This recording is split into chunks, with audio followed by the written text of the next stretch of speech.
Hey, what's up, everyone? It's Jonathan Mathis here, the sports judge. Welcome back to the channel. Thanks for supporting the channel. I really appreciate it. Much love to you all. I hope you guys had a great Monday. The Minnesota Vikings played yet another close game. They were able to pull out a key 22-17 victory over the San Francisco 49ers. They were clearly the better team. They won at home on Monday night. Kirk Cousins was absolutely outstanding. What a game he had. You look at his performance, and I mean, God, man, it was probably the best I've ever seen Kirk Cousins. He threw two touchdown passes to rookie wide receiver Jordan Addison, while Minnesota intercepted 49ers quarterback Brock Purdy twice in the fourth quarter to improve its record to 3-4. And this is a team that got off to a rough start. Minnesota didn't get off to a strong start this season. They looked really bad. They were losing a lot of games. The 49ers, on the other hand, are 5-2. They got off to a good start, but now they have lost two in a row after starting the season 5-0. It's been a lot different for this team. But when you look at what Brock Purdy was able to do throughout the early part of the game, I thought he protected the ball. I thought he put the ball where it needed to be. I think the question now is whether or not he can elevate the offense, when he doesn't have all the pieces around him. I think that's the bigger question. Not having Trent Williams is a big deal. I think the 49ers missed Deebo Samuel. That was quite obvious. His absence was a crucial loss in a primetime game for the Niners. But I thought Brock Purdy really played well the first three quarters of the game. It was a disaster fourth quarter for him. One drive ended with a fumble, another with a missed field goal. So it wasn't completely all on him. I think the difference tonight was that the 49ers didn't have all their weapons. You're late in the game, and there's so much that's resting on the shoulders of Brock Purdy. You're put in a position where you have to go above and beyond, and he couldn't. He couldn't go above and beyond. Now you have to do a bit more than just take care of the football. You actually, as a quarterback, you actually have to make plays without that explosive play from Deebo and Christian McCaffrey, who doesn't look 100%. He's not looking 100% right now. But we know from what we've seen that Brock Purdy is capable of driving this team down the field. I mean, go back to last week against the Browns. He got the 49ers in field goal range, and your kicker misses a 41-yarder. Yes, he throws multiple interceptions in tonight's contest in the loss to the Vikings, but I thought considering the injuries and limited playmakers around him, he performed well.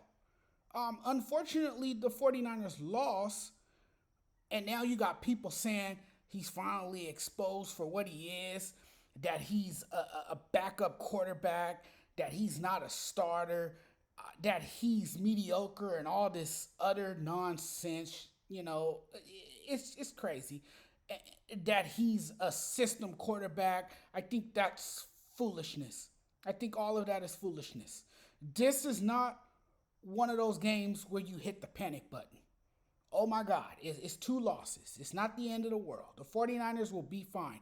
I still think the 49ers are an elite team. They're one of the most complete teams in the NFL. You've been hearing me say that. And again, it's football. Anything can happen in the NFL.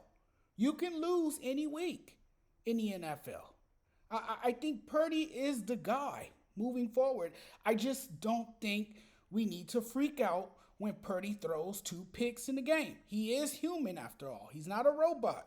For the first 5 weeks of the season, the 49ers looked nearly unbeatable, but the promise of a dominant run quickly faded into the harsh reality of how hard it is to win consistently in the NFL. It's hard to win in the NFL. I think the fans got a little spoiled. They got used to this team winning, and now they expect them to win every week, and it doesn't happen like that all the time. But it was a tremendous night for the Vikings pass protection. And here's a fun fact. The Vikings are 3-0 this season when Kirk Cousins pressure number is 25% or less. This was Cousins' best game in his career. To me, it was. The O-line allowed 0 sacks against a really good defense. I thought that was impressive. I didn't read the stat sheet wrong. I mean, I thought I did, but 0 sacks. Wow, that's incredible. Jordan Addison is him. I watched him a lot last season at USC. I know what he can bring to your offense. I know what he can do. I know what he's capable of doing. I knew he would thrive in the NFL. And tonight, he put on a show. You know, he stepped up in a big way. Cousins and Addison have been better together. Hopefully, they can develop that chemistry.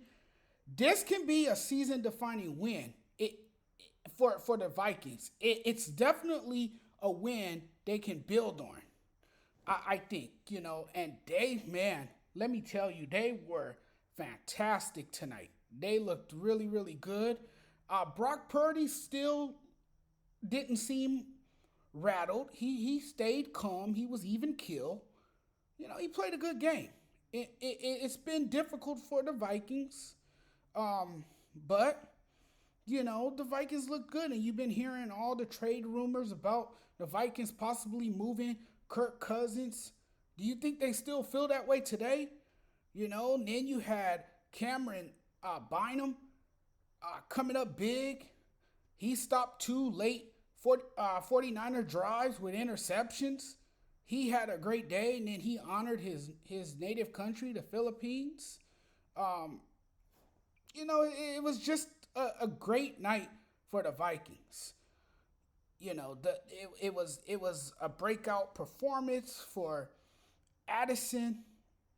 You know, the Vikings just looked good. And I mean, you know, they've been in some close games all season. All 7 of the Vikings games this season, believe it or not, have been decided by 1 score. You know, and I mean, the Vikings, they just found a way to beat a very good 49ers team tonight. It was impressive. It was great. Early on, there was a troubling trend of turnovers. The Vikings committed a turnover on their first possession for the 4th time this season. And then, you know, they eventually settled in and they started to look good. Kirk Cousins looked fantastic. Kirk Cousins finally looked like a Super Bowl quarterback. He really did. He looked like a Super Bowl quarterback. He was outstanding. I was absolutely impressed with Kirk Cousins. I was absolutely impressed with Kirk Cousins. Cousins threw 45 passes against only 19 carries by running backs. Absolutely impressive. The game plan was good. The play calling was consistently good as well. You know, and I mean, this is something that the Vikings can definitely build on going into week 8. You know, they can absolutely build on this. But I think the 49ers will be fine. I don't think it's nothing to really worry about. There's nothing to panic about. Again, Purdy was mostly unfazed for 3 quarters and had 2 crucial mistakes down the stretch that I'm sure he wish he can take back. You know, it just happens. Sometimes it happens, but again, the 49ers will be just fine. I'm not worried. 49er fans shouldn't be worried. The Vikings, let's see if they get better in the coming weeks. I think they're showing life. I think they're showing everyone that they are a good team. And I think they have kind of convinced the masses to believe that they are in contention, that they will be a team that can possibly sneak in the playoffs if they continue to play this well. I thought their tight end, TJ, outplayed George Kittle. That's another thing. George Kittle got going kind of late in the game. He wasn't really a factor in the first half. Purdy didn't really get him involved in the offense. There was just a lot of flaws tonight, a lot of things that the 49ers didn't do well tonight. But the 49ers, again, will be fine. And I know it's 2 games they lost to the Browns and the Vikings. But, hey, well done, well played. The Vikings get the victory. The 49ers have to go back in the film room, spend an extra hour in the film room, see what they can do better next week, how they can be better, how they can plan for their next matchup and the next team that they will be facing. Thanks for watching, everyone. We'll talk very soon. As always, I really appreciate it. Don't forget, before I get out of here, hit the subscribe button. Thank you. We'll talk. Peace.